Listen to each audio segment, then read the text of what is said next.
അങ്ങനെ 97th day 97ാമത്തെ ദിവസം ഇന്ന് മിഡ് ഡേ എവിക്ഷൻ നടക്കുകയാണ്. മിഡ് ഡേ എവിക്ഷൻ നടക്കുന്നത് എന്ന് വളരെ അത് എല്ലാവർക്കും മനസ്സിലാവേണ്ടത് അത് ആർക്കാണെന്നുള്ളത്. പക്ഷേ മിഡ് ഡേ എവിക്ഷൻ നടക്കുന്ന ആർക്കും അറിയില്ല, പക്ഷേ നമുക്കറിയാം. എന്നാലും ആ നടന്ന സംഭവം ഉണ്ടോ, ഇപ്പോൾ ഈ നടന്നുകൊണ്ടിരിക്കുന്നത്, അതായത് ഇത് വോട്ടിംഗ് ലിസ്റ്റിൽ ഏറ്റവും താഴെ പോകുന്നത് നമുക്കറിയാം, അത് ശ്രീതുവാണെന്ന് ജനറലി അറിയാം.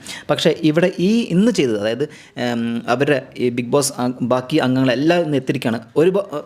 കുറച്ച് പേര് മാത്രമേ വരാറുള്ളൂ. ബാക്കി നാൻസി ഉണ്ട്, അതേപോലെ സായി നന്ദന, സിജോ, ഇവരൊക്കെ മാത്രം കയറാറുണ്ട്. ഇന്നിരിക്കെ ഇപ്പോൾ ഓൾറെഡി അഭിഷേക് ജയദേവും കയറിയിരിക്കുകയാണ്. ഈ വേളയിൽ ഇത്രയും പേരിൻ്റെ ഇടയിൽ അവരുടെ ഈ ബാക്കി അംഗങ്ങളുടെ മുന്നിൽ സാധാരണ എവിക്ഷൻ നടക്കുമ്പോൾ എത്ര പേരെന്ന് വെച്ചാൽ 2-3 പേര് അല്ലെങ്കിൽ 10 പേരിൻ്റെ ഇടയിൽ മാത്രം അവിടുന്ന് മിണ്ടാതെ ഇങ്ങനെ ഔട്ടായി പോകുന്നു. അത് അവർക്കും അത്രയൊന്നും തോന്നില്ല. പക്ഷേ എല്ലാവരുടെയും മുന്നിൽ വിളിച്ചിട്ട് നീ ഇവിടുന്ന് പുറത്താവുമെന്ന് പറയുമ്പോൾ ഒരാൾ അത് ആരെങ്കിലും ശരി പോകുമ്പോൾ അത് ഭയങ്കര ഒരു ഇതാണ്. കാരണം ശരിക്കും ഒരു അപമാനിച്ച് നമ്മൾ മീൻസ് ഒരു എന്താ പറയുക, ഡിസ്റെസ്പെക്റ്റ് ചെയ്തിട്ട് അല്ലെങ്കിൽ പുറത്താക്കുന്ന പോലെ ശരിക്കും ഒരു പുറത്താക്കപ്പെടുന്ന ഒരു പ്രവൃത്തി ഇവിടുന്ന്. കാരണം കുടുംബാംഗങ്ങൾ അകത്തി കയറുമ്പോൾ എല്ലാം നോക്കിയിരിക്കെ ഇവിടുന്ന് ഒരാളെ പുറത്തേക്ക് വിടണം. അത് ചെയ്ത് വളരെ മോശമായിപ്പോയി. അങ്ങനെ ചെയ്യുന്ന ഒരാളാണ് അത് ശ്രീതു അല്ലായിരുന്നെങ്കിൽ നന്നായിരുന്നു. അതിനെക്കാട്ടും കുറച്ച് എന്താ പറയുക, അവിടെ കളിക്കാത്ത ആളെ അല്ലെങ്കിൽ കുരുട്ട് ബുദ്ധി കളിച്ച ആൾക്കാർ അല്ലെങ്കിൽ വളരെ മോശമായ പ്രവൃത്തി കാണിച്ച ആൾക്കാർ, അങ്ങനെ ആൾക്കാർ ഇഷ്ടം പോലെ ഉണ്ടായില്ല. അപ്പോൾ അങ്ങനത്തെ ഒരാളായിരുന്നെങ്കിൽ അവർക്ക് ഇങ്ങനെ ഒരു അടി കിട്ടണമായിരുന്നു.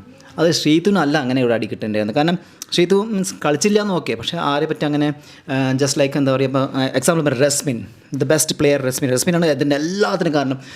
അർജുൻ ശ്രീതു കോംബോ, പിന്നെ ഗബ്രി ജാസ്മിൻ കോംബോ, പിന്നെ അതുപോലെ അപ്സരയുടെ ഇടയിൽ ജിൻഡുവിൻ്റെ ഇടയിൽ, ഇതെല്ലാത്തിൻ്റെ ഇടയിൽ മീഡിയേറ്ററായിട്ട് കളിച്ച ആൾ റസ്മിനാണ്. എനിക്ക് തോന്നുന്നു റസ്മിനെ മാത്രം ഇങ്ങനൊരു അടി കിട്ടിയിരുന്നെങ്കിൽ വളരെ നന്നായിരുന്നു. അതായത് ബിഗ് ബോസ് കണ്ടസ്റ്റൻസ് മുന്നിൽ തന്നെ പുറത്താക്കപ്പെടുന്നു എന്നുള്ള ശരിക്കുമുള്ളൊരു ഗെയിം ഇവിടെ നന്നായിട്ട് കാണാൻ പറ്റുന്നുണ്ട്. അപ്പോൾ അതിൽ ഇന്നത്തെ ഈ എവിക്ഷനിൽ എങ്ങനെ കാണിക്കുന്ന വെച്ചാൽ, അതായത് അവരവരുടെ പടം വെച്ചുള്ള ആ പടത്തിനുള്ളിൽ ഒരു നാഫ്തലിൻ ചെറിയ ബോൾസിൻ്റെ ഇങ്ങനെ നിറച്ചിരിക്കണം. അപ്പോൾ ആ ഓട്ടയിലൂടെ കംപ്ലീറ്റ് അത് പ്രസ് ചെയ്യുമ്പോൾ കംപ്ലീറ്റ് താഴേക്ക് ഊർന്നു പോകുന്ന സംഭവം. പക്ഷേ അതിൽ ആരുടെയാണോ അത് പോവാതെ അങ്ങനെ നിൽക്കുന്നത്, കാലിയാവ് നിൽക്കുന്നത്, അവരുടെ ഏറ്റവും മേലെ നിൽക്കുന്നത് അവരാണ് ഇന്ന് എഗ്രിവിക്റ്റ് ആവുന്ന കാണുന്നത്. അപ്പോൾ അത് ശ്രീതു ആണെന്ന് പോകുന്നത്.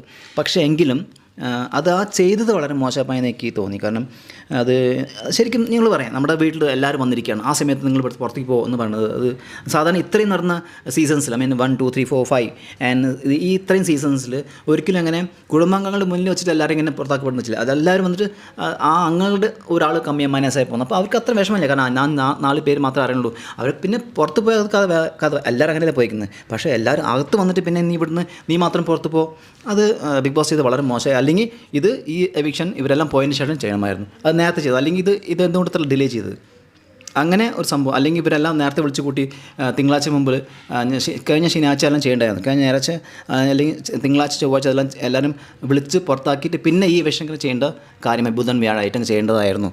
പക്ഷേ എല്ലാവരും മുന്നിൽ ഇത് ചെയ്ത് എനിക്ക് തന്നെ നന്നായിട്ട് തോന്നിയില്ല. ബിഗ് ബോസിൽ നിന്ന് വളരെ ചീപ്പായ ഒരു ഏർപ്പാടാണത്. ആ കുട്ടിക്ക് അത് ഭയങ്കരമായിട്ട് വിഷമിക്കും. പിന്നെ എല്ലാവർക്കും ആ വിഷമം ഉണ്ടാവും. ഏതായാലും ശ്രീതു അർജുൻ കോംബോ ഇവിടെ ബ്രേക്ക് ആവുകയാണ്. ഇനിയിപ്പോൾ പറഞ്ഞിട്ട് കാര്യം, 3 ദിവസം ഉള്ളൂ, 2 ദിവസം ബ്രേക്ക് ആവുകയാണ്. എന്നാലും അത് വളരെ ഷോക്കിംഗ് ആയിരുന്നു. പക്ഷേ നേരത്തെ പോകേണ്ട ആളായിരുന്നു. പക്ഷേ അത് ഇങ്ങനെ ചെയ്തത് മോശമായിപ്പോയി.